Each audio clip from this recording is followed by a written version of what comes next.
and welcome to Season 4, Episode 11 of Les Oderants. I'm Dan, and I'm joined this week by two of the Les Oderants, but not the two you may have been expecting, because James is off on his stag do. So we've got Fliss and Ben. Hello. Say hello. Hello. Well, Hello. Oh, you beat me to it. I was going to say hello, but just jump right in. And fucking, Just too keen. Yeah, far too eager. Such a keen bean. I know, it's going to be weird without James, isn't it? It's, It really is. It really is odd. I mean, who's going to make the smutty innuendos now? Oh, no, it'll be Fliss. Fliss makes the smutty innuendos. Naturally. Right, well, what exciting stuff has been going on? It's been Mother's Day today in the UK, very excitingly. And, yep, no perfume events for that particularly. I don't know. Fliss, you're a mother. What perfume did you wear today? Today I wore Moonlight on the Chao Phraya River by a company called Myth Bangkok. Oh, yeah. And They do a clone of Aventus that's got quite a lot of hype. I wish that was three separate words. Myth Bangkok. And boom, we're in. Hello. Myth, stop, bang, stop, cock, stop, cock, stop. Yeah, excellent. Moonlight. Oh, say it again. Moonlight on the Chao Phraya River. It's quite. Is it any good? And is it a clone? Because their other perfume is definitely a clone of Aventus. I don't know. What I do know is that it smells like raspberries and old-fashioned hairspray initially. The aldehydes at the top are so strong. I thought, oh my God, this just smells like hairspray. But then there is quite a nice, lovely, fruity dry down. It is, I would say that the dry down is what I would call pretty old-fashioned. It's very fresh. It's very floral. But it's quite a lot. It's quite a lot of floral, and it's quite sweet. But yeah, the aldehydes in it just does smell like someone's just like a big can of Elnet. And I kind of like it. We'll probably use up some of the. I've got like a 10 ml of it, but I don't think I'm not gonna. I might not even use it all up. I might just give it away. It's interesting to wear, and the dry down is the best thing about it, but that takes about an hour and a half, and I don't know if it's worth pushing through all of those aldehydes to get to that nice hour and a half. I just can't be asked, quite frankly. No, definitely not. They have a lot of perfumes, don't they, this Myth Bangkok? I don't know anything about the house at all. Myth.bang.cock. Yeah, I just looked them up there, and they had like lists and lists of perfumes, so... Yeah, I haven't heard anything about them before. I don't know where stocks them or anything like that, but it's... No, I don't think they're stocks in the UK at all. I think various people have bought them back from Thailand, and that perhaps adds to the mystique and the allure of them. But the one I tried was very nice, but it is basically just an outright Aventus clone. You know, and it's disappointing, isn't it? It's not like the world needs more Aventus clones, to be perfectly candid. Are you sure? Cool. Yeah, you mentioned there something about waiting for the dry down. I tried the new Terre d'Hermès yesterday. Oh, yeah. I went in John Lewis and sprayed it on a blotter, and I thought, well, maybe this might smell nice in the dry down, but I'm not waiting around to find out, because it was fucking repulsive. It just started with a big globby sort of rooty licorice. It's like rooty licorice has no fucking, like, you know, it's just got no business being in Terre d'Hermès. It was completely out of context, out of character, out of place, whatever. And I was bitterly disappointed. And I just thought, you know, certain fragrances, I might wait for the payoff if the payoff is, you know, amazing. But, you know, the best payoff Terre de Mes Eau Intense. It's not Eau Intense. I forget what it's called. Is it the Eau de Parfum Intense? Because I've got a little sample of it on my desk in my hand, and I'm going to just check. In your grubby mitts. Yeah. In my grubby mitts, so I'm going to check on it now. I haven't... I think that's what it's called, Eau de Parfum Intense. Oh! Yeah, well, exactly. Oh. And the best that thing's going to be able to offer in the dry down is being something like Terre de Mes, which is like, well, it's great, but fuck it, Terre de Mes itself starts with Terre de Mes. There's no point waiting for the dry down with that. With is a hell of a black tarry licorice on the top. It's really big, isn't it? I was just like, this is wrong. This is nonsense. Oh no. I mean, and the thing is, I love the Eau de Parfum. I think is phenomenal. I think it's like I prefer it to the normal, the original Terre de Mes, because it's so dark and smoky. It's so smooth. I love the Parfum, but this Parfum Intense, it shouldn't be called a Parfum Intense, because it's got nothing to do with that parfum as far as I'm concerned. It's just, it's globby and horrid, isn't it? Yeah, I immediately, I mean, to be fair, I put it on a blotter in a shop, and I made a decision, and I made a decision promptly to leave the blotter there. I suppose if I'd been a better critic,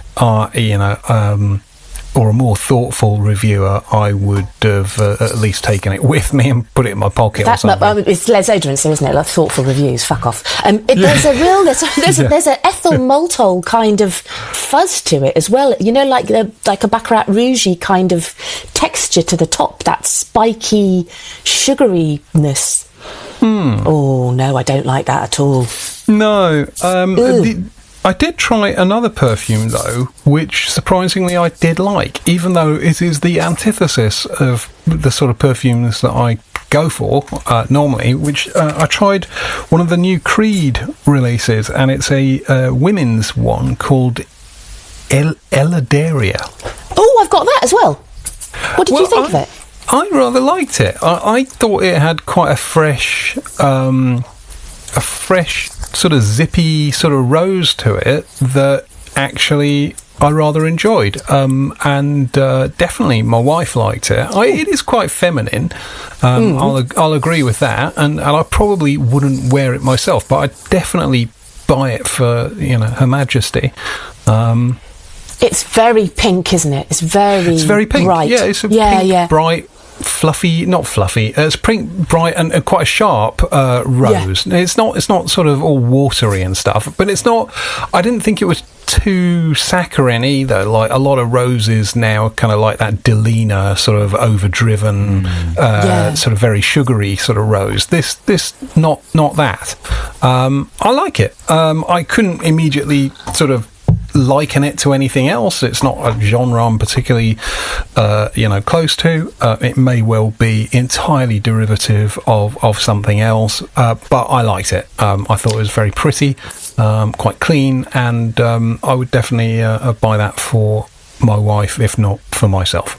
I'm just smelling it now, and you're right, it's very pretty, it's very clean, and it's very bright and springy. I don't know if it's my style. Springy. Ooh, we should do top 5 florals for spring, shouldn't we? Oh, yes, please. Oh, that'd be a lovely thing to do. Anyone... Groundbreaking. Groundbreaking. Yeah, that's not what we're doing here. We did discuss, by the way, what we were going to do for this week's discussion, and top 5 florals for spring did not come up as one of them. It was, in fact, derided as something we should definitely not do. So we won't be doing that. Don't you worry your pretty little heads about it.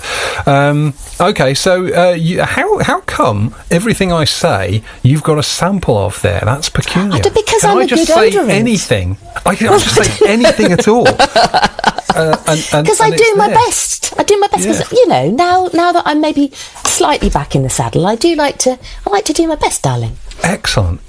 Slightly back in the saddle. That is a statement for the ages, isn't it? But Ben, you're not a mother, but what have you been wearing for Mother's Day? I've been wearing pretty much non-stop since I got it, that Solution 8. right. Off-White The Solution Off-White. 8. Yeah. I was thinking about that, right? About that episode, and I don't, I had a few people were like, "Oh, it's terribly brave of you, Dan." It's not. Whatever.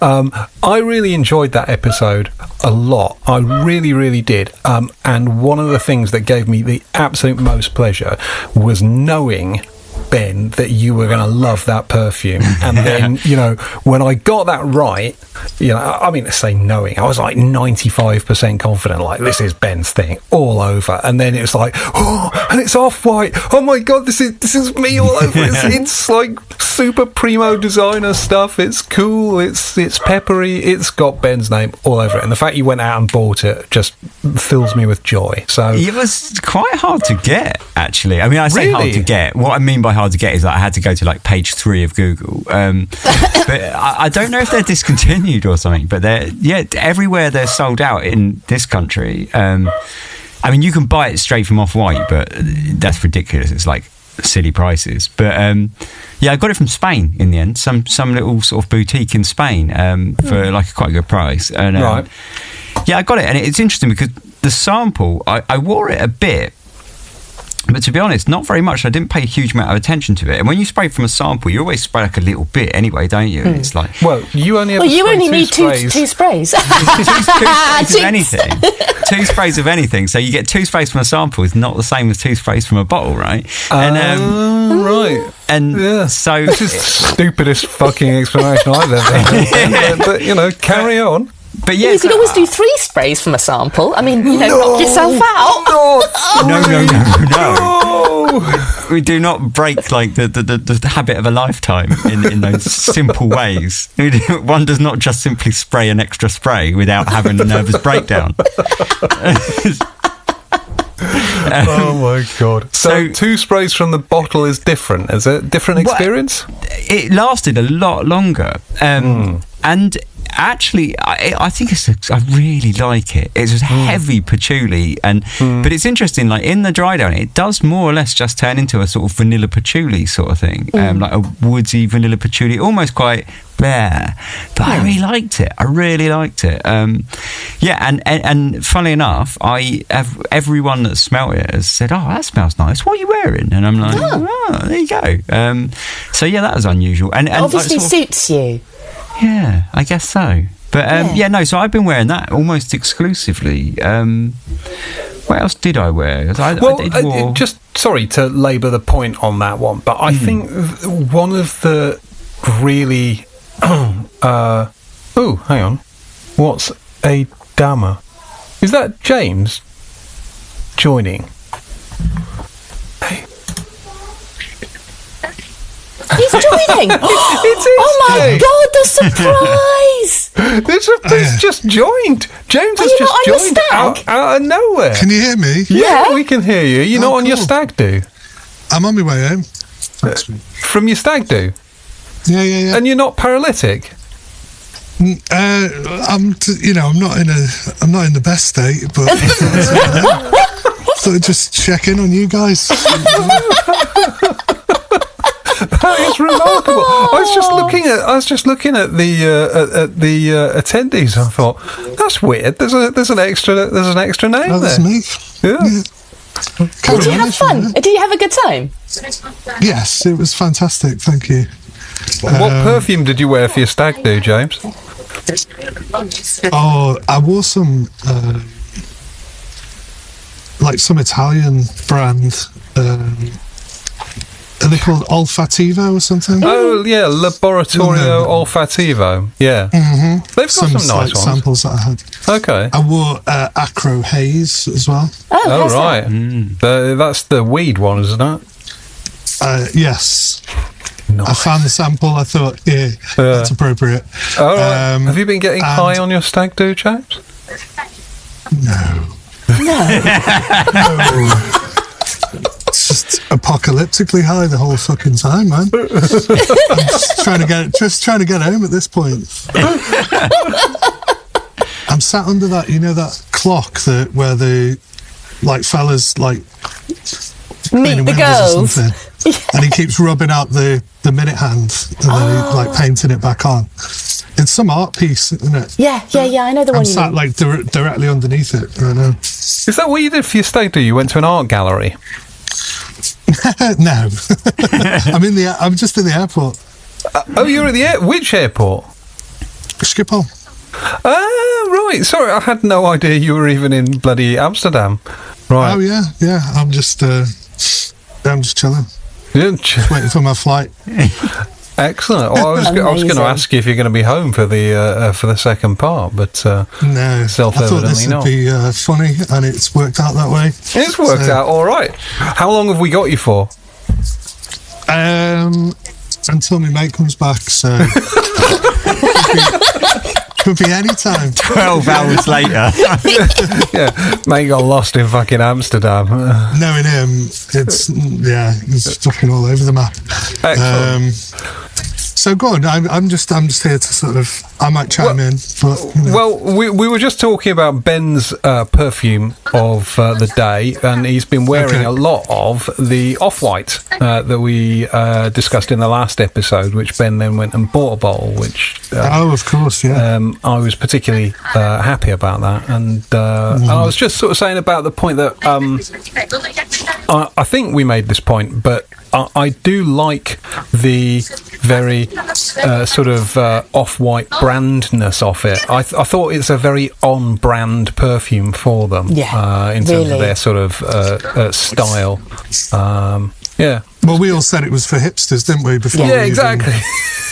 So they nailed the brief, didn't they? Yeah, exactly. Yeah. Off-White hipsters. Mm-hmm. Okay. So any other perfumes, Ben? Anything else you've been wearing other than your Off-White Solution 8? Yeah, not really. Just that, pretty much. Yeah, just pretty much that. I did check out the others. I haven't sniffed any of them yet, but they all look quite good as well. Like there's particularly number 6 sounds very nice. So I'm going to try and get hold of more of them, I think. I was tempted to try and get some samples, but because I'm trying to fucking knock the whole blind buying on the head because it's just financially irresponsible behaviour. Shocker. Yeah. No, it's absolutely reckless behaviour. So I think, I'd quite like to get hold of some samples of those. But good. All right. So no other perfumes this week for you, Ben? That's pretty much it. I would pretty much binged that. Yeah. Well, I wore Amouage Outlands today, and I really regretted it. So I had a fucking horrible hangover, and it's just so strong, so fucking strong. And I was like, I'll do like 6 sprays of this because normally I'd do like 14 to 20 sprays of anything. I thought, it's a strong one, I'll just go easy. I did 6 sprays and went out for a walk. Oh, are we going to lose you now? Just doing my podcast. So blasé. Weird insight into like the inner workings Changes of his James's life. Yeah. Oh God, I do like Amsterdam. Last time I was there was this huge. There was some sort of protest going on in is it Dam Square, the big square? Loads of people like protesting and banging drums and stuff, and there were police all standing around the edge. I said to a police officer, I said, what are they doing? He goes, they are protesting. I said, about what? He goes, who knows? No idea. Just let them get on with it, mate. Very chill. I've always also had a firm belief that Dutch is like the most reassuring accent. I don't know why I believe this, but so I've worked over my life. I've worked with quite a lot of Dutch project managers, and they always seem to be extremely competent. So I think Dutch is the best accent. If you're gonna get on a plane, you want to hear a Dutch accent. You're gonna have surgery, you want the guy to have a Dutch accent and stuff. So and I'm doing them a terrible disservice. It's a mark of quality. Yeah, exactly. I'm probably doing them a disservice, but the Scouse accent, for example, when your surgeon goes, right then, mate, what we're going to do is we're going to just chop your fork and leg off. It'll be all right. Maybe a little bit worried when you hear that. But yeah, okay, good. So have you managed to get any perfume-related activities in during your stag do at all, James? No. I usually go to the Hermes shop here because they have those little ones. In fact, they'll have like paddock and all that. But I just can't be arsed. Can I tell you my coup this week? I got a bottle of paddock.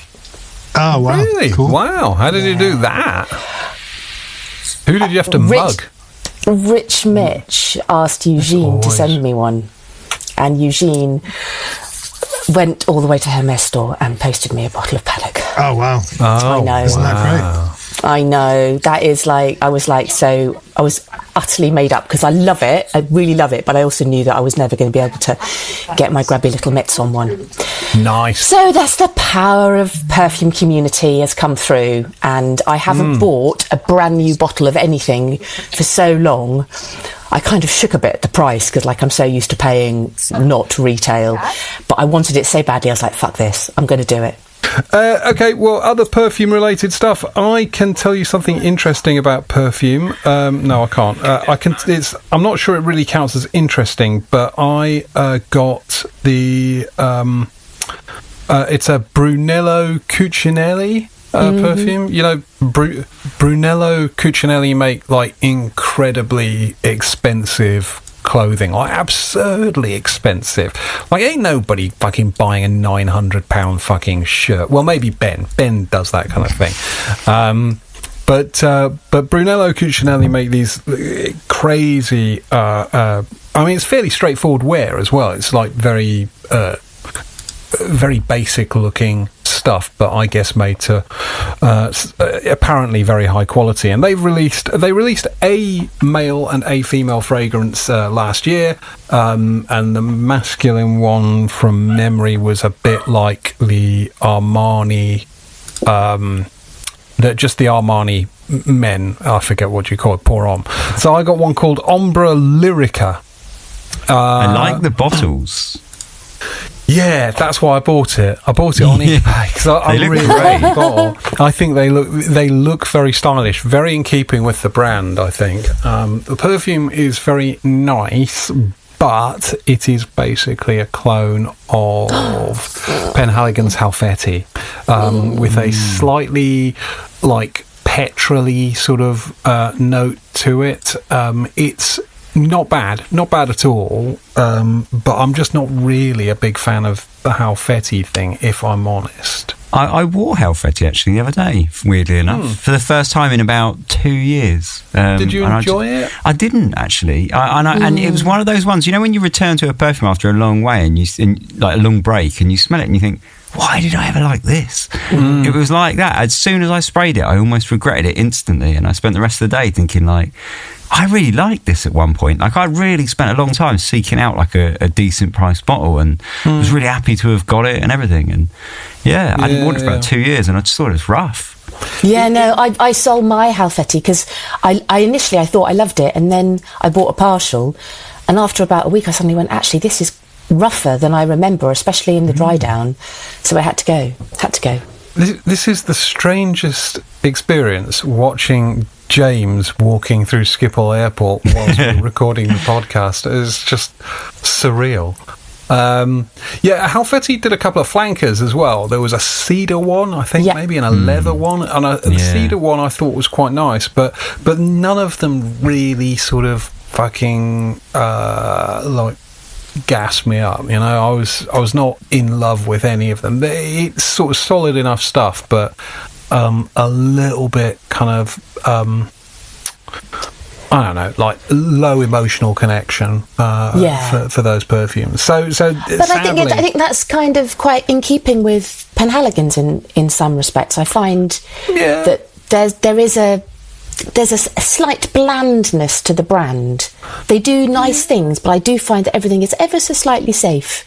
And so for me, emotional connection. Fair, yeah. Yeah, for me, emotional connection comes with something exciting, and I feel as if everything is so not really exciting. I'd rather love it or hate it, but This thing is okay. So this thing is fun. James, what on earth are you doing? Self-driving like wheelchairs following me. Look at it. Why? I don't know. It's that close to me. What on earth is going on? Are you being chased around Schiphol by a self-driving wheelchair? That is fucking bizarre. There's loads of them. There's loads of them. They're just bombing around, playing a little tune. Look. That is surreal. Sit in it. Oh look, I'm going to the Hermes shop now. How are you? Amazing. Yeah. Are we gonna get? Yeah. I'll go in there. Live. We can do. Yes, James. we can. Yeah. Wow. Let's get in there. Check it out. Boom. Hey. James going around the Hermes boutique. This podcast has taken a really bizarre turn. There's a velvet rope. Oh, they might not let me in. They might not let you in. What you need to, I tell you what, James, right, if you get up a good bit of speed, right, your momentum ought to carry you directly over the rope. So, you know. Just ask if they've got any paddock, because that'll show that you know what you're talking about. Oh, yes. I can just have a look for myself. I'm just recording. Do you have paddock? Paddock? Yeah, it's exclusive fragrance. Oh, exclusive one is only those. Oh, only those. Okay, cool. I've not got paddock. Mm-hmm. So these are the Hermescents, yeah. Thank you. I don't know, which one do you use, like? Cuir d'Ange. Put some Cuir d'Ange on. Oh, this one here, yeah. Okay. I will put some on. Oh, just while you're putting that on, I saw something today that said the Essential warehouse got robbed last night. Keep your eyes out on the Facebook. Yeah. There will doubtless be some cheap perfumes flooding the market, but Essentials warehouse got broken into, and I'm not saying like I had anything to do with it, because clearly I didn't, but there is something a little bit karmic revenge for me about them telling me I shouldn't be allowed to sell my bottle of Tom Ford that they'd sent me, and then they get robbed, and I'm just connecting the dots here, right? I was going to say, are we foreshadowing the second half again? Yeah, exactly. It seems to me someone has, just done some sort of karmic rebalancing of the world there. So how's Cuir d'Orange, James? D'Ange, as in angel. Oh, D'Ange. D'Ange, like Dange. Dange, yeah. The angels. Cuir d'Ange. It's leather of the angels. You're on mute, James. Oh, hi. Yeah, no, I said it's lovely. Thank you. Bye now. It's lovely. Yeah, It's lovely, isn't it? Cuir d'Ange. Sorry, I thought it was Cuir d'Orange. It's not one I've got. Duck à l'orange. Is it one you're gonna get now? Potentially. Not on this trip, but maybe on another one. Do you know what? Quite like this new Ted Hermes. Sorry. Is that the Really? new Ted Hermes? Have you literally just gone? You've just gone and sprayed it in there. Yeah, I hated it on a strip. I was like, it was all fucking. It is very licorice. It was licorice, really. It is. Right, but I mean, I know what my mission is for before next Les Oderants is go and smell this, because I think it sounds great from what you guys described. But the fact that you both hated it put me off. But now James likes it, I think. Maybe it's worth James, it. I am still going to send you my sample, because I think that you are probably not completely competentous right now. That is true. So I'm just wondering if maybe a second wearing might help your arbitration I think of the perfume. I think I've got to go now, because I'm just kind of aimlessly wandering around, and I need to find some focus. So it's been a pleasure. Well, it's been a surprise and a pleasure, and now we can say categorically that James has been in every episode, so you don't have to relinquish that. You've got 100% record. Okay, James, safe flight then, mate. I'm glad you had a good stag do, but safe flight back, and yes, take care. See you later. Catch you on the other side. Take care, love you, babe. Bye. Right, that is surreal. I tell you what, it's a good job. It's a good job we actually pressed record, isn't it? Yeah. Wow. Yes, of course. Oh, James needs to. Oh no, looks like his upload is completed as well. So that's good news. I tell you what, I was getting some severe secondhand anxiety of thinking of imagine sitting in an airport being stoned off out your box, mushroomed up, and having to get on an aeroplane. Jesus Christ, I can't imagine anything worse. Oh, but, yeah,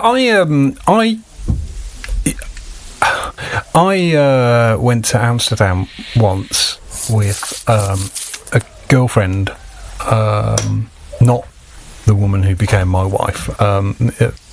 I'll start that again. I went to Amsterdam with an ex. Was this last week? Once. last week with an ex. Yeah, I went to Amsterdam and I got ridiculously fucked up. And every cafe you go into, they would only sell you there's a minimum amount of weed you'd have to buy, right? So it's usually half a gram or a gram, right? But we had this thing where we just go cafe after cafe after cafe because we wanted to see as much of it as could. And so before we came back, I ended up with all this fucking weed which I hadn't managed to smoke, and I thought I'm going to just go for it and try to smoke as much of it as possible. And I swear to God, I was so fucking ruined. And the worst experience was getting on the plane. On the way back, I was feeling pretty green around the gills, but they closed the doors, and then we sat there for 25 minutes waiting to be allowed to push back. And that 25 minutes has to be the most anxiety-inducing 25 minutes I've ever had. I was just sat there going, oh, fuck, I want to get off this plane. I really want to get off this plane. That was not good. But no, the last time I went to Amsterdam was with my wife, and it was lovely. And we didn't smoke any weed at all or do any drugs. And we went... Aww. Just shagged a load of prostitutes. Oh my God.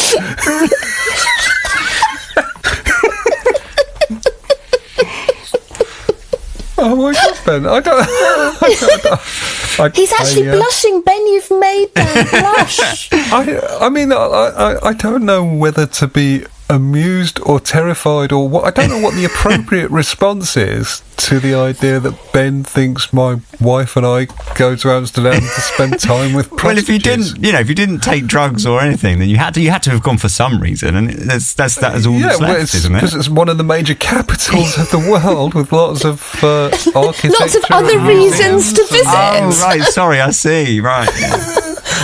Well, sorry, I've crossed smoking and drugs off the list. So basically prostitutes? That must be it. It's, very good, Ben. Thank you for that. Okay, so apart from me Brunello Cucinelli perfume, I got a bottle in a swap this week of Louis Vuitton Orage. I don't know how you pronounce it. Orage means storm. Yes, and it is. It's rather nice. And funnily enough, it smells a bit Terre de Mez-ish. We're having a Terre de Mez episode, it seems. So it's a little Terre de Mez-ish. It's kind of citrus on vetiver, but it's got a patchouli, and it's got this sort of petrichor kind of vibe. But it's petrichor done in quite a clean, nice way. I struggle a lot with heavily damp patchouli fragrances. There's that Join the Club one that Ben always mentioned. Is it Birdie? Yes, yeah. Just really, really dank, kind of wet, grassy vibe. This is much more like that almost clean sort of feel when there's been a lightning storm and the air has been, I don't know how you describe it even, but like electrified and cleansed. Electrified and cleansed. I don't know if that even happens, but perhaps it's in my head. But yeah, that's sort of the feel from this fragrance. It's very clean, and it bears a similarity to Sur la Route, I thought, but not as grimy as Sur la Route. It's really very enjoyable. I don't know that I love it, but I do like it a lot, and I think for me, petrichor done in a clean way is something quite remarkable, actually. Yeah, definitely worth getting your schnoz on if you haven't had a chance. Other perfume news. I'm going to Milan next week.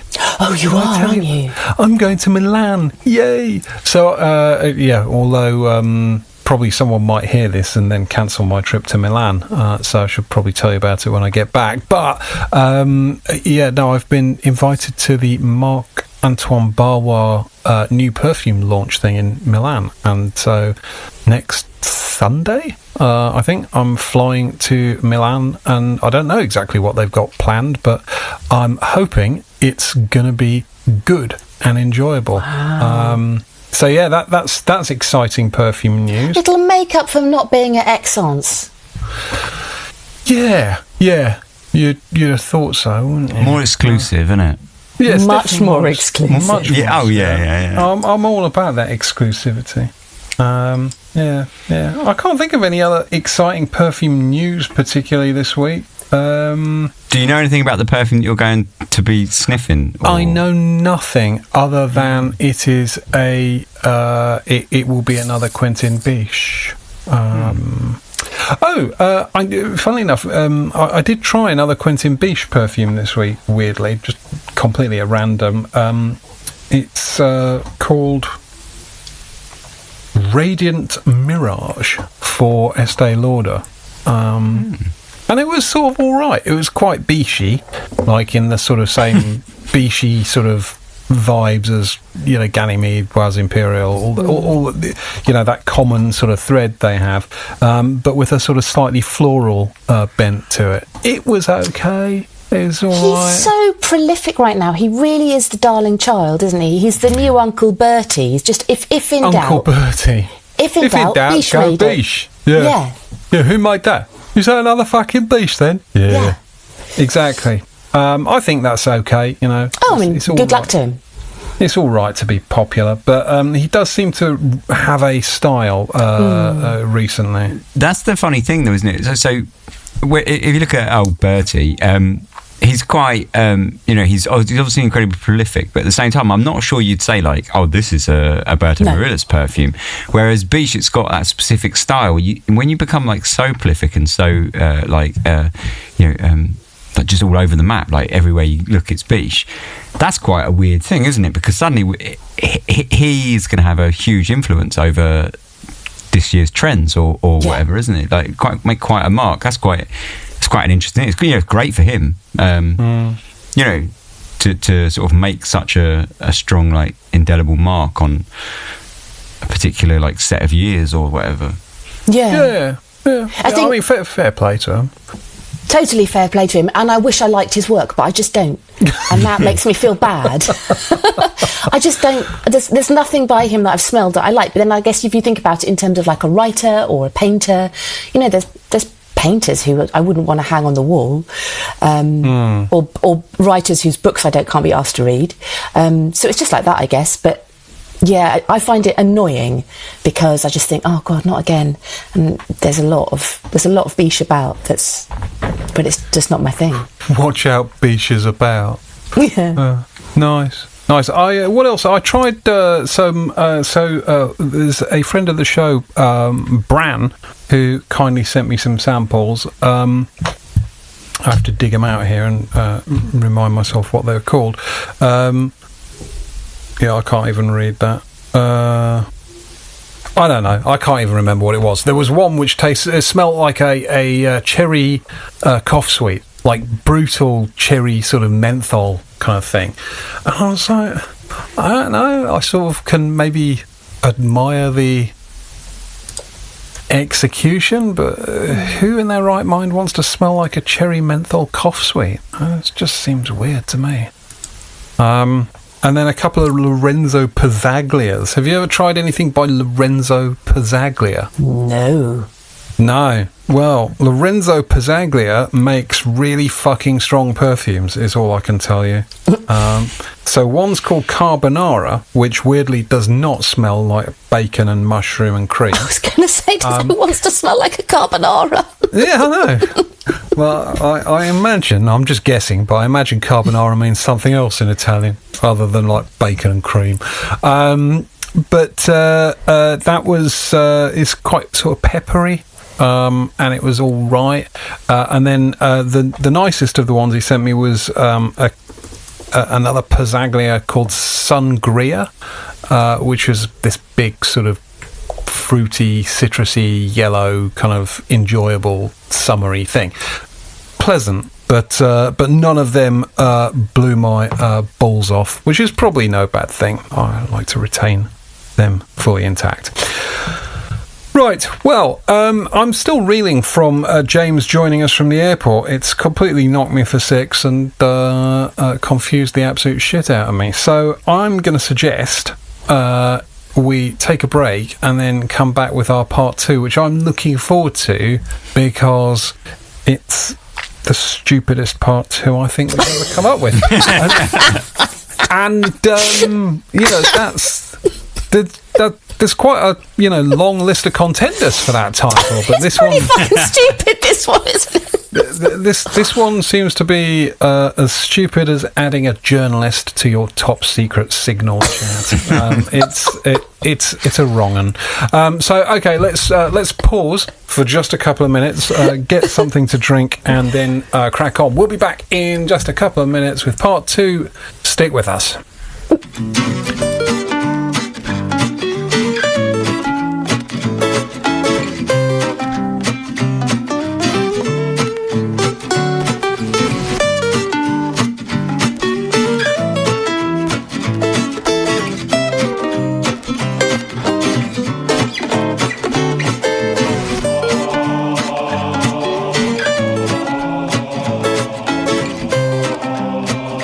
Yep.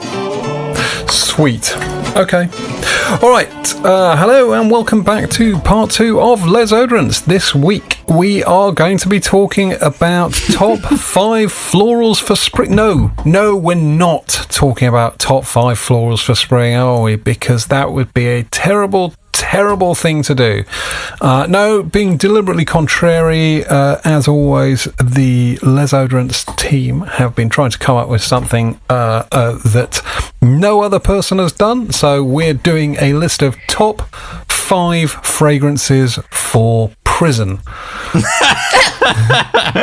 Yeah, that sounds as ridiculous as I thought it might. Yeah. So have you ever been to prison, Ben?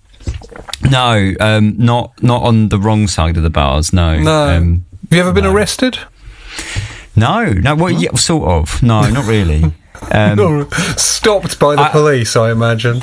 Well, I got picked up and chucked in a van, but they didn't really arrest us. They just when the old March for England used to be. I used to roll with the anti-fash. That does not surprise me at all. Of course you did, and I love you for it. Van, but, so that would be we didn't get arrested. That would be Antifa for our American colleagues. Oh yeah. So I didn't get arrested. Just put in the back of a van and basically dropped off and told not to do it again. I don't think they really gave a shit. You naughty anti-fascist, you. Yeah, exactly. Good. Okay, Fliss, have you ever been arrested? They wouldn't dare, darling. No, they wouldn't. No, you'd probably stab them, wouldn't you? Yeah. Or break their thumb. No, I've only had 2 interactions with the law. At least, where the law were not happy with me. The first was where, I was sat outside a pub with some mates, and this fucking like, I don't know, must have just like just qualified as a copper or something. But this guy sort of stormed over, this copper stormed over, demanding to know why I was fucking flipping him the bird. I was like, I don't know what you're on about, mate. And he was getting more and more agitated, and eventually, like, had to be sort of escorted away by his colleague. It was fucking surreal. Because I was like, just like 18, sitting outside a pub, minding my own business with some mates, and you know, either this guy had completely made it up, which would be like the deeply troubling sort of explanation, or he'd completely misunderstood the situation, which is, you know, only marginally less troubling, I suppose. So there was that. But then I had to tell my mum when we were recording this podcast, I was explaining to her the concept and my choices, and I had to tell her this story, which she knew but somehow had forgotten. So this is a long time ago, but in it was 1997. I know this because it was the night that the UK officially handed back control of Hong Kong to China.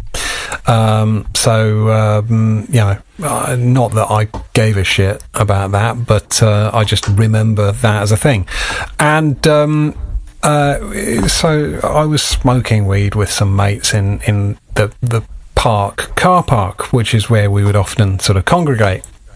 And my mate, Mikey, at the time, he worked for British Gas, and he had a little British Gas van, like, go around meter reading. They don't do that so much these days, I don't think. It's all smart meters, isn't it? But I don't know if you remember these little British Gas vans, but they were little white vans with blue stripes down the side, right? So a bit like a police car. Yeah. And we were in the park, and Mikey was meant to be meeting us, and saw Mikey driving towards us. So I'm standing there smoking weed, going, "All right, Mikey, all right." And then it turned out not to be Mikey, and two police officers got out of this car, like right in front of me, and sort of walked up to me, and one of them just went, "What the fuck are you doing?" Like, really. Not my proudest moment, and I don't know what it was. Like, these days they're much more lenient, obviously, but they arrested us all, and they threw us in the cells for the night. I think it was like just maybe to try and scare us or something. But so I was arrested once for possession of cannabis, and probably equally profound stupidity. And so my first. There's a long way round to get to this, but my first prison perfume, as a result, is it is Black Afghano. I'm going to go with Black Afghano because that's the thing that landed me in chokey. Smoking weed. See, I've actually thought about it tonight. I prepared. Fliss, have you prepared? Yes, I have. Yes. So, I've never been arrested, and I've never been to prison. I can't believe that. But if we were in prison, I mean, obviously the first thing I need everyone to know is that I didn't do it, Gov. It's a stitch up. And the second thing I would need to do is to exert my dominance immediately. And so my first perfume is... No, hang on. How are you exerting your dominance? Not what perfume. What are you going to pick? I'm exerting it. I'm exerting it by wearing cheap Repellitor, and I'm going to smell fucking amazing, and no one is gonna mess at all. And I will sit, legs spread, arms across like that, and I'll just be like, fucking have it. I smell fucking amazing. Very good. You got a problem? You got a problem, mate? I'll fucking cheap Repellitor you cunt. Yeah, exactly. Nice. I see you have thought about it too. Ben, when you've been rioting with Antifa, and you've ended up in prison, what's your first prison choice then? This is the stupidest episode ever. Well, so I'll just start my first one that I've written down. was Chanel Platinum Egoiste. Nice. My reason for that is then if I basically never have to have a shower, because if anyone ever says to me, like, do you want to get in the showers or get in the showers, I can say, I've had a shower, smell me. And I never have to get in the shower. So that was the reason I picked that one, because it's a very, like, you know, shower gel sort of fragrance, right? And I figured it basically means I never have to take a shower unless I want to. Which I'm only showering on my own terms.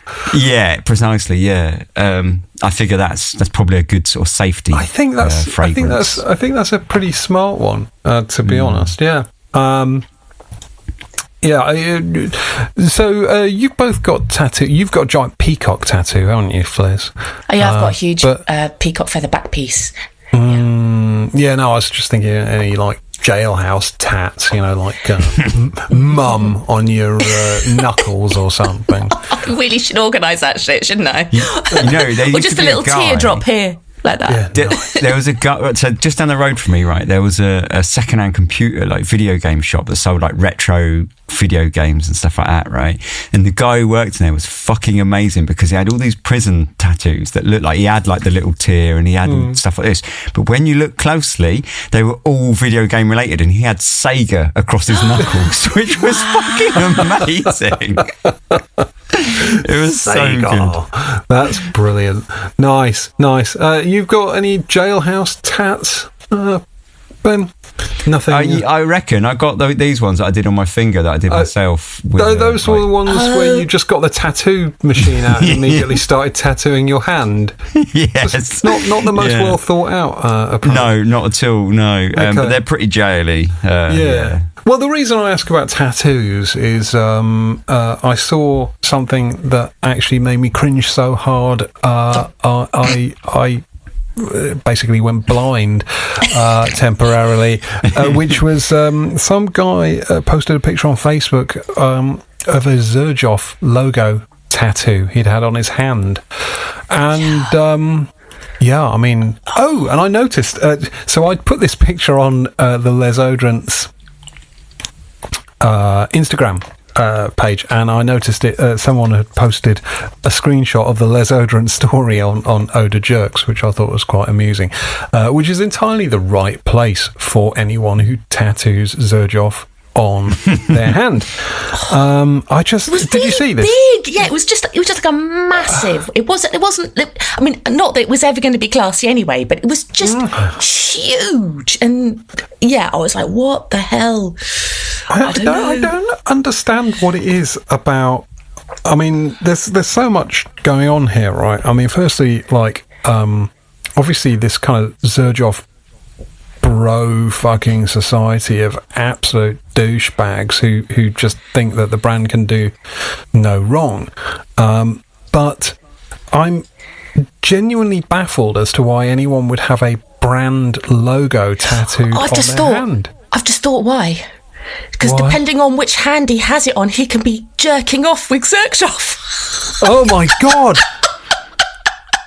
It's actually worrying that you thought that of is it. That's it, isn't it? Fuck me. I'm gonna jerk off with my Xerjoff. It's strange, isn't it? I mean, far be it from me to say what someone shouldn't tattoo on themselves, but like, I wouldn't be my first choice. I think you can.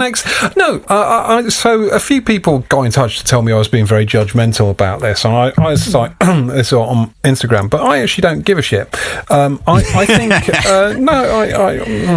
there's certain things that I think just let's not pull our punches. Let's not be polite about this. I think if you tattoo a brand name on your hand, then what you're saying is, I have no critical skills whatsoever. I have just delegated all power to this brand. They will do something. It doesn't matter what they do. I'm going to love it. And my proof of that is that I've had it tattooed on my hand. What happens if Xerjoff tomorrow make a perfume that everybody knows is shit? You're just going to have to, your brain is going to have to tell you it's wonderful. And so it says, I have no critical skills of my own. I identify so fucking hard with this brand, right, that I'm just going to completely abdicate any thought, any criticism whatsoever, and just have it stamped on my hand. And I think that's pathetic, right? You know, if you love a perfume so much, right? Because a perfume can't change. I mean, it can go through reformulations and stuff, right? But a perfume is something that's in the past. It's been done, right? If you love a perfume and you want that tattooed on you, fucking go for it. I think that's great. I think it's really good that you said that, because James has got a Fahrenheit bottle on him. Yes, he has. And I love that. And I love that. And I even made this point in my post, I think. But that's something that has happened. It's a thing that you can make a decision about, and it's not going to change. If you get a brand, right? Yeah, what you're saying is, this brand represents me in such a way that I'm prepared to trust that they will do everything that I enjoy for the rest of my life. That's what it says, and that to me is pathetic. It's such a fucking criminal lack of thought. You know, it's just stupid. But I mean, the counter to it, by the way, and the counter to it, I think, is fairly straightforward. The counter argument, because I do like to argue with myself, is simply, well, I quite like Xerjoff, mate. That's all it is. You're deep in it, and that's probably okay. But personally, I think if you have a brand, you know, it's very different. I can see exactly what you mean. It's very different, isn't it, to having a bottle, like if I had a Shalimar bottle on me. Yeah, that's different from having Guerlain written in large letters on my arm.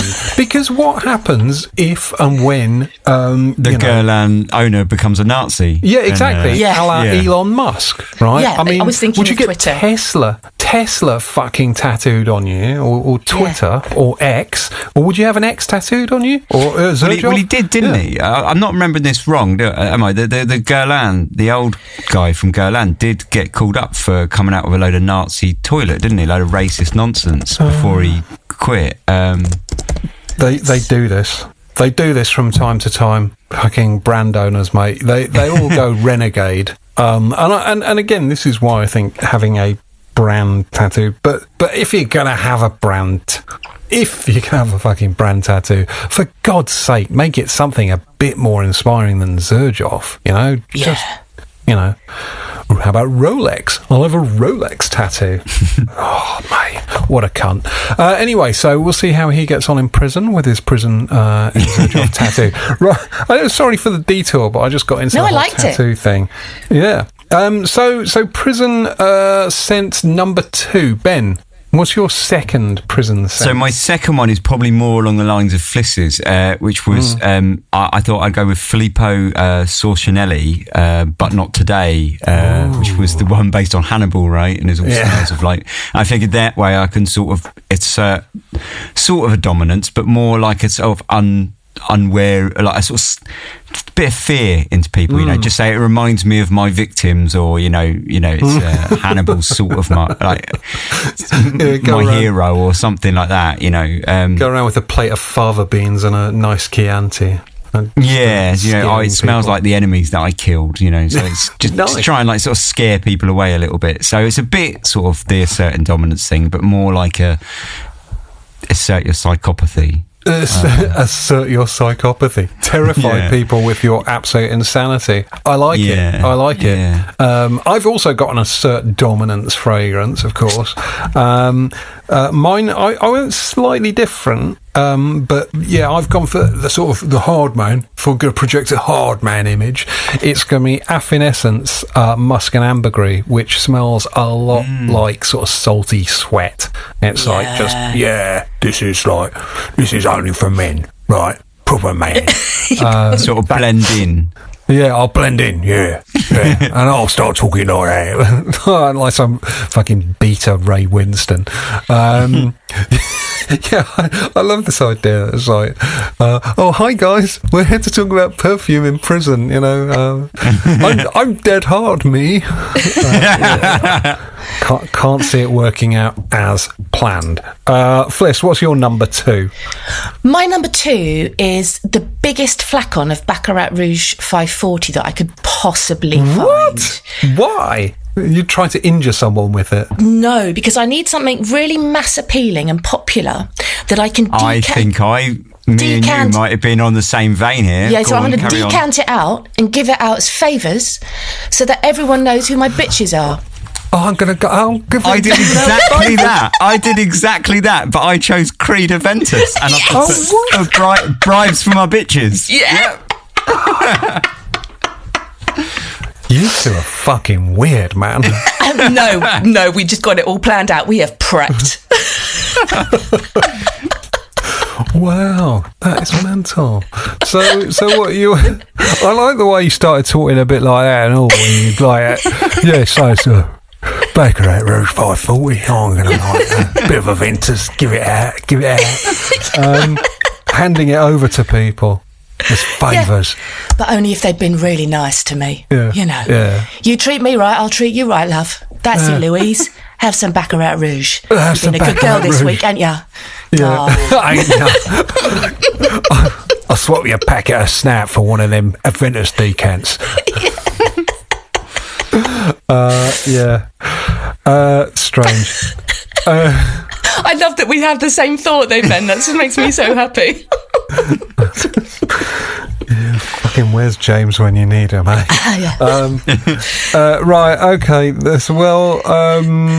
Yeah. Okay, I had a self-defense fragrance, which was just this is very strong, probably don't come near me perfume, which was going to be Interlude 53. I think that's a solid choice. It's also very durable, so, when working in the prison, I don't know, wood workshop or whatever the fuck it is they do in prison.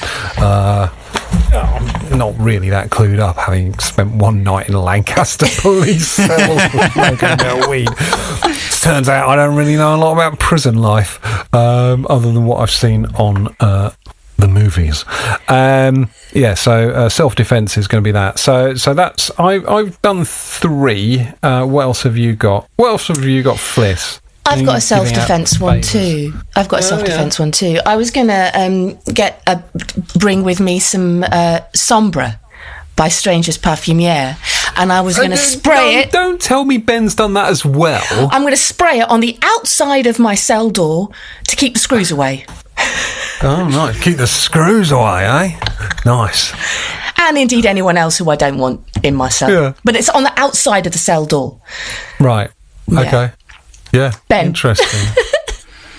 Exactly the same. I've got Print Parfum Sombre, which is sort of the opposite of self-defense, but it's like the art of war. The whole he who doesn't have to fight wins or whatever the fuck it is.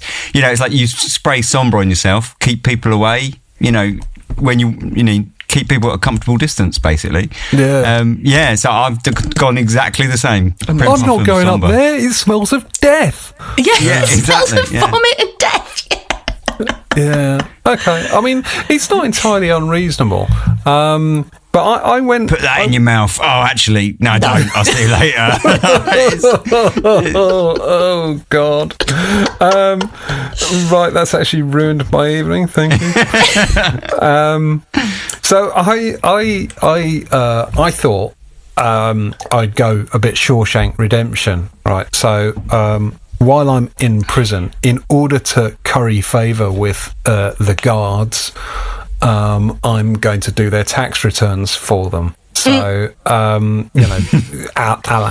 Shawshank, or do something, some sort of, hey, I'm dead clever, me. I'm going to help useful. out, and I'm going to be useful.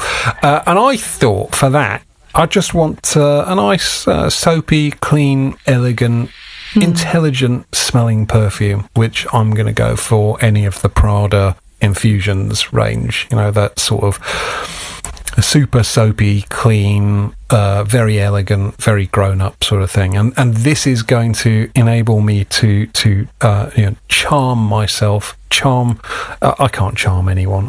I'm You're very charming, Dan. not really. No, I'm quite obnoxious, and that's okay. I don't mind that. But I'm going to try. I'm going to try and charm my way into the good books of prison guards and frankly anyone else. Maybe I could be like one of those guys who helps the young kid pass their fucking exams or something. That's also Shawshank Redemption. Hang on, it's abundantly clear that I only know anything about prison from the Shawshank Redemption, so I'm not sure how useful that's going to be. What's your next one, Fliss? In fact, Ben, you go first, and Fliss, if yours is the same, I'm just fucking ending the episode here. Okay. Well, my last one is more of a serious one, and it was nearly, actually weirdly, it was nearly the Prada. It's the Infusion d'Iris Prada. It was nearly that, but I decided not, and I went with L'Artisan Parfumeur Jeu de Fête. Oh, lovely! It's more of a serious one. That's just because it's happy, and it makes I wear it to sleep quite a lot. Yeah. And I figured someone to get me through that first night. Spray a bit of Jeu de Fête. Just be, happy and have a nice kind of nostalgic. That's exactly the same thought process as I had. Because my next one is Belle M by Les Abstraits, because I just wear it all the time to bed, and it's so comforting, and it reminds me of my kids, and it's just that on the days when you're just down and you really just can't be angry anymore, you just want to be soft and cozy and comfortable. Yeah. And remember your kids, obviously. It's disturbing how we've pretty much got the exact same list, but slightly different perfumes, but for the exact same purposes. Well, in some cases, the same perfume as well. I'm wondering whether there's been a degree of cheating, but of collaboration. We're just of the same mind. It's all right. I'm going to ask you in a minute to come up with James's based on what we've done thus far. So that'll be difficult. Okay. Well, I'm going into prison optimistic. Optimistic that I will be released early for good behaviour. And so I want a perfume to wear to the appeal hearing. Nice. My appeal hearing. See, my mind just instantly went to, I'm never getting out. I've clearly murdered and eaten someone. You've murdered and eaten them? Jesus, Ben. I was just in there for smoking a bit of weed, but you murdered and eaten someone. Fuck me. What were you in for, Fliss, by the way? I mean, when you had to visualise this, what were you in for? It doesn't matter because I didn't do it. Yeah. Lawyer fucked me. Yes. Okay. Well, for my appeal hearing, I am going to wear Maison Francis Kirkjan masculine pluriel, nice. Which I think is a very nice, honest smelling perfume. I think it would be very hard to believe that anyone wearing masculine pluriel was a criminal, and so I think that's a good perfume to wear for my appeal hearing. That's so funny because I did a I'm innocent perfume as well. Oh, I'm innocent. I'm fucking innocent, mate. What is your I'm innocent perfume? 24 Faubourg by Hermes, the EDT, because it's just the EDT. Yeah, it's just classy as all hell. White silk shirts and pearls, and there's absolutely no way, darling, that I would ever have done anything that you're suggesting that I've done. And when you smell this clean, and it smells of posh soap, and you just smell like an angel, there's no way anybody would believe that what happened really happened. And you must let me out now. An angel, cure d'ange. Yeah. Yeah, okay, nice. I mean, Ben, you didn't bother trying to prove you were innocent, did you? No, I thought I was in for life. I wasn't getting out. Yeah, that is a worrying insight into your brain, Ben. So what is your fifth one then? No, I've done all 5 of mine. Have you? That is all 5. Yeah, because I had Creed Aventus, didn't I, for the bribes? I chucked in there, yeah. Bribing the screws and that. Yeah. I did wonder what I should take for the bribes, actually, and I did and ah, but funnily enough, 3 of them were all Creed perfumes, which makes which is an insight as well into what I think. Green Irish Tweed and Millesime.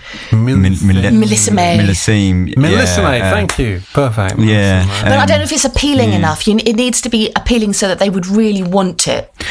See, when I came back to was like, it's got to be Aventus, because if they're not really up in perfume, I can say, like, check out Jeremy Fragrance, #1 influencer that believes in God. He says he always rates this fragrance, so But but for me, it was also about like marking your territory as well. So it has to be hugely mass appealing, but really big and obvious, which is why I did the It's almost like your sort of gang. Yeah, totally. It's sort of marked out. Yeah, mark like out your cats. edges. Yeah, I quite like the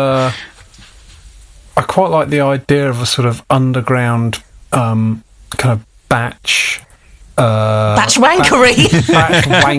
Batch enthusiasm for Aventus. There's like, swapping decants between cells of like, this is 16J01. Oh, come on, mate. I'll swap you my 16J01 for 2 packet of snout and a decant of 15. Yeah, and a shank. Yeah. Yeah. I've actually recently become a batch wanker. You said. Yes, I have. I've become a batch wanker, sort of. A Louis Vuitton batch wanker. So I now have 2 batches of Imagination and 2 batches of Ombre Nomad. And so, are they different then? Yeah, they are a bit, actually. They are. I mean, particularly the Ombre Nomad. I have a very old Nouveau Monde, actually. Oh, really? Okay. Definitely, I would have thought from the first release. I don't know. Oh, well, I probably want that from you as well then. I love Nouveau Monde, by the way. Just love it. I don't know what happened with that whole thing. I'm sure I've mentioned this before, but I'm having this weird kind of Louis Vuitton thing at the moment. You're having a renaissance. That was very prisony, by the way. I said, I'll probably have that off you. No, I'll be getting that later. No, you won't, says Ben, running back to his cell to spray Sombre everywhere. Sombre, yeah. Yeah. But you were saying about your Renaissance, your LV Renaissance. Yeah, I don't know what it is about Louis Vuitton. And I think it's easy to sort of dismiss them as all rather simple, trite perfumes. And I can't tell... so I've got 2 of the ones with the posh cap, that it's meant to look like a drop of water kind of exploding or whatever. One's called Symphony, which is a sort of very plain, clean, grapefruity thing. And I love Symphony. I think it's great. Well, this is the thing. Wear it a lot. It's really good. Yeah. So Symphony, and then the other one I've got is Stellar Times, which is a sort of fairly straightforward kind of a woody thing. And on the one hand, they're dead straightforward. Dead simple. There's not a lot to see, not a lot of development. And on the other hand, there's something really compelling about it, and I can't quite work out what it is.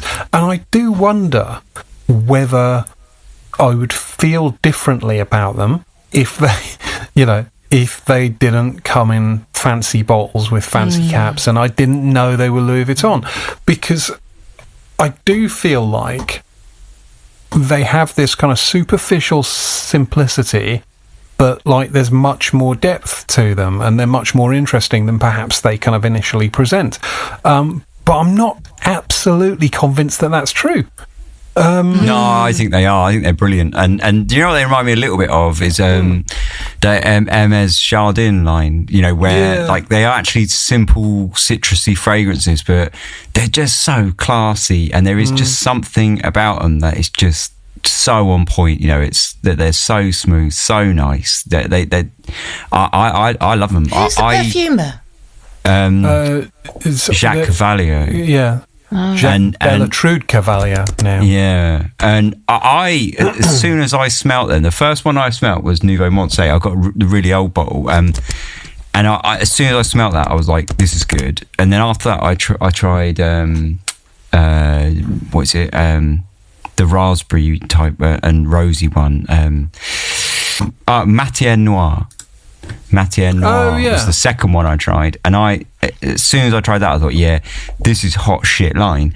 And I tried all of the ones, the first release, and thought they were all brilliant. I think there's only a few I've not tried. I just think they're all brilliant. I think they're all great. I was a bit disappointed actually when people started like talking about them a lot and just, like trading them a lot on Facebook, because I was like, shit, this was a kind of like overlooked. They were really overlooked at first for a long time. I used to buy them off of there's that lady on Facebook who sells a lot of like high-end sample bottles. I can't remember her name, but I used to buy a lot of her very cheap, and then her prices like rocketed up when people cottoned on that they were good. I was gutted. Yeah, I think they are. I think they're the most like faked.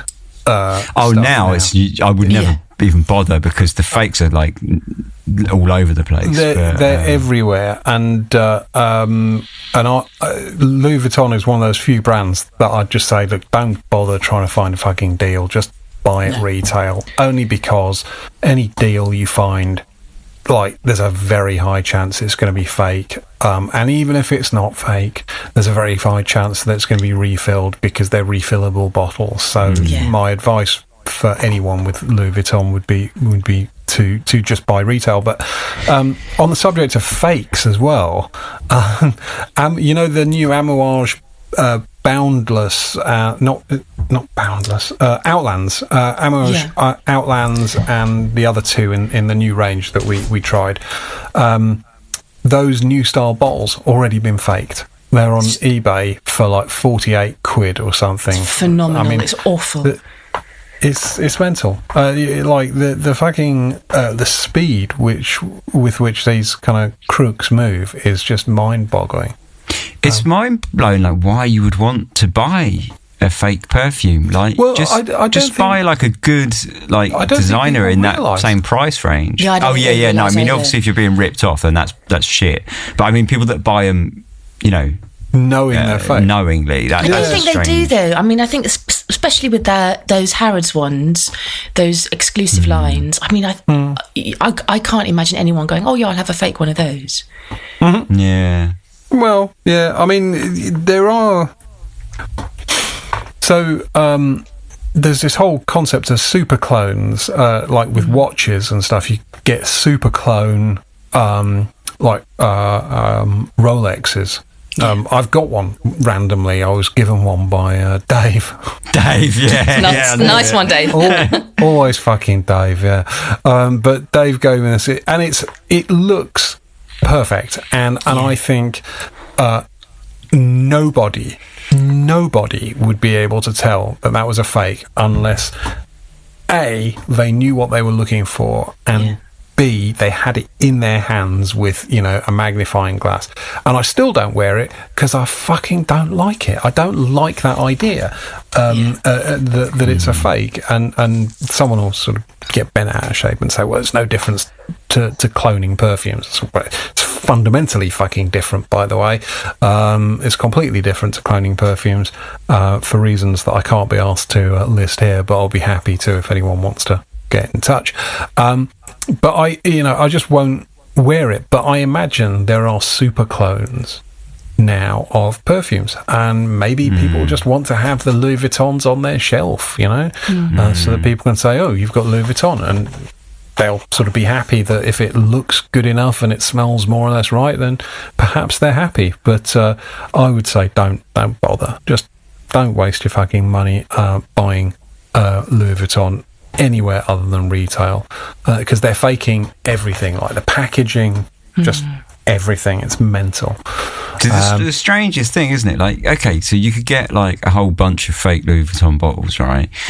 But that's still going to set you back some money. You may as well just buy one real one. Absolutely. I completely agree. But I now have multiple batches of Ombre Nomad, and there are. I don't know what the batches are, so I've not like morphed into full batch wanker. But the older one is noticeably more potent, and I did a photo. It's on Instagram, but I did a photo of like. I think each of the Ombre Nomad bottles and each of the Imagination ones, and I think I put another one in the photo just like to make it 5 because rule of odds. Are you familiar with rule of odds? Apparently, if you're photographing a collection of things, odd numbers are visually more appealing.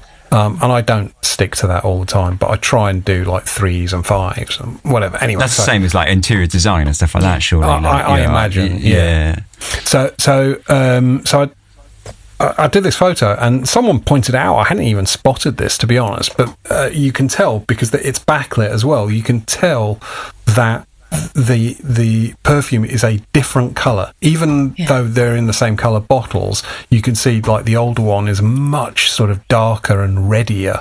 Do you think there's any maceration going on? Is that from over time though? Because I know my Matière Noir has changed colour since I bought it. When I bought it, it was very pink, and now it's possible of a browny colour. It is entirely possible. It's down to that, and nothing to do with changes in formulation or anything, but. As well, it does smell different, and in a good way as well. But I'm not going to sort of get all kind of batch wanky. I just thought of something else. Sorry, now we've bust out of prison and we're going off in all sorts of tangents. There's this whole thing. Right, about maceration and people talking about macerating perfumes. And I swear to God, there are people talking about buying clones or fucking batches of Club de Nuit Intense or whatever, and advising people to, spray a few sprays out of it, get some oxygen in the bottle, and then leave it on the shelf for 6 months. Come back to it. Put it in your fridge. It'll have macerated, and it'll be stronger. Like, do you reckon? It shows a fundamental lack of understanding of what the process of bottling up a perfume is, because you would bottle it up like the months in advance of selling it. In most cases, there are probably some indie places that don't, but I mean, from creating perfume, I remember. It's definitely a thing when you create a perfume. I remember, like, I would like make a perfume, then I'd think, oh, this smells all right. So I'd pop a little bit of like, perfumer's alcohol in it, and then stick it in like 4 or 5 different mods of it in my wardrobe, and leave it for like 2 weeks. And every day I would turn it and put it back, and undeniably, it shifts a great deal from when you first make it to when you don't. But that is different from that's not the sort of thing you'd buy anywhere. I think clearly there is a process of maturing a perfume, which you do prior to bottling it and selling the fucking thing, because you don't sell a product that's going to smell totally different next week or in 6 months to how it smells today. It'd be, wholly kind of unstable product to be selling. So this idea that, like, is your perfume not strong enough? Turn it upside down, spray it twice, get some oxygen in it. It's like, well, you think it's bottled in a fucking vacuum or something? And then leave it for 6 months and it'll be a completely different perfume. I don't know. That's fucking stupid, mate. And but these people, they talk about it in this kind of Dunning-Kruger like way, where they're so confident that they know what they're talking about, making it sound scientific and like trust me, lads, right, what you need to do to make your perfume stronger is this, right? I'm a chemist. Like, it just they talk about it with this absolute fucking confidence, and it's just absolute bullshit. Honestly, I do believe that the world is fundamentally full of imbeciles, and if you'd like proof of that, Reddit is your place to go. Just like fucking unbelievably stupid. Yeah, good. So, what else? We've got a few minutes left. What do we reckon James would be wearing for his prison sentence?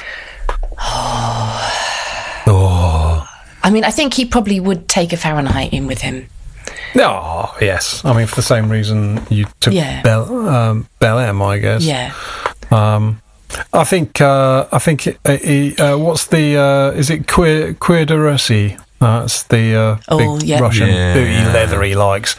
That's going to be his asserting of dominance. Asserting dominance, yeah. But the thing is, with James, I mean, I don't think he'd need really a fragrance to assert dominance, because he's quite a dominant fella. He's a big guy, and he's I wouldn't mess with him. He's chunky, isn't he? You wouldn't mess.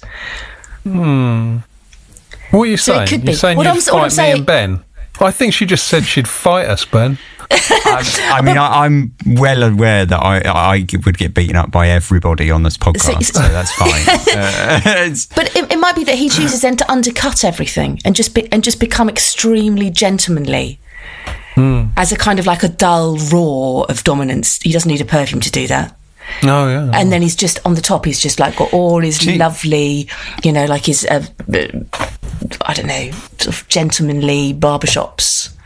Sort of being the arbiter, do you think he would turn up like Red from Shawshank, but for perfumes? He'd be like the man that can get you things, but all the things would be perfume.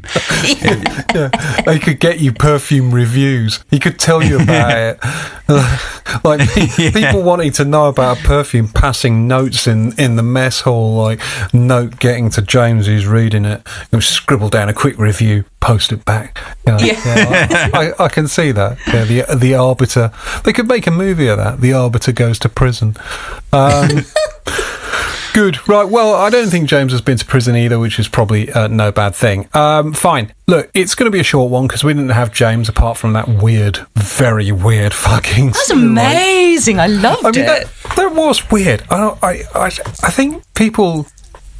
I don't know how much of that will make it through the edit, because we need all this content now, don't we? But I mean, for people listening to that was very, very unexpected. We're just recording a podcast and knowing that James is on his stag do, and he just fucking appeared. It was bizarre. I loved it so much. It's great, isn't it? Proper Les Oderants thing. And then have him maraud around Schiphol Airport being chased by, autonomous... Sentient wheelchairs. Sentient wheelchairs, yeah, exactly. That's the strangest thing I've ever seen.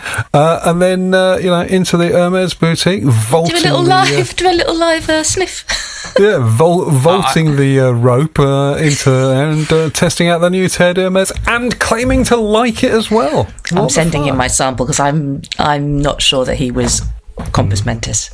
Definitely not. I did wonder if the people that work in that airport set those wheelchairs off on purpose just to sort of freak people out. Just like, I don't know what they're doing. They literally just seem to. I mean, that was bizarre. There's just like sentient, sort of self-driving, self-propelling wheelchairs just dashing hither and thither. It was so strange.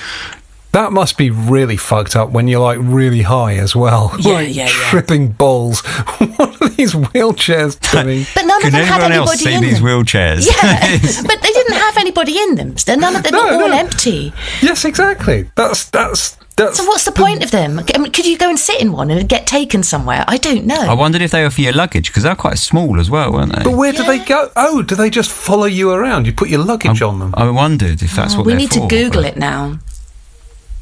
Yeah. Well, hopefully James makes it back in one piece anyway. Definitely one of the weirder episodes. Okay, good. Well, I think prison perfumes worked okay, but I'm pretty sure we exhausted the topic. Like, often we'll get to the end of, like, we'll do 2 hours on a topic and go, well, what have we learned here?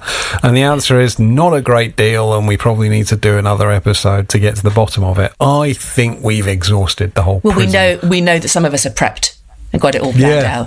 Yeah, well, I'm less scared of prison than I was before. Well, I mean, mission accomplished then. Yeah, that's fantastic. That was ideal. It bothers me that both of you sort of immediately went down the favours route and, like, I'm going to bribe people. That didn't even occur to me. See? Okay, well, look, we'll be back in 2 weeks, and I will be able to hopefully tell everybody all about my exciting trip to Milan. Until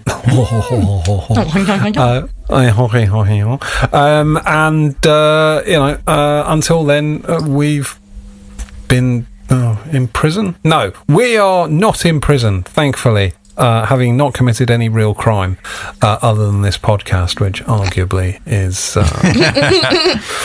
it's borderline, I think. It's been fun. It's been lovely seeing you both, and particularly having Fliss back as a stand-in for James this week has been fantastic. So thank you very much, and speak to you again in 2 weeks. Bye. Bye.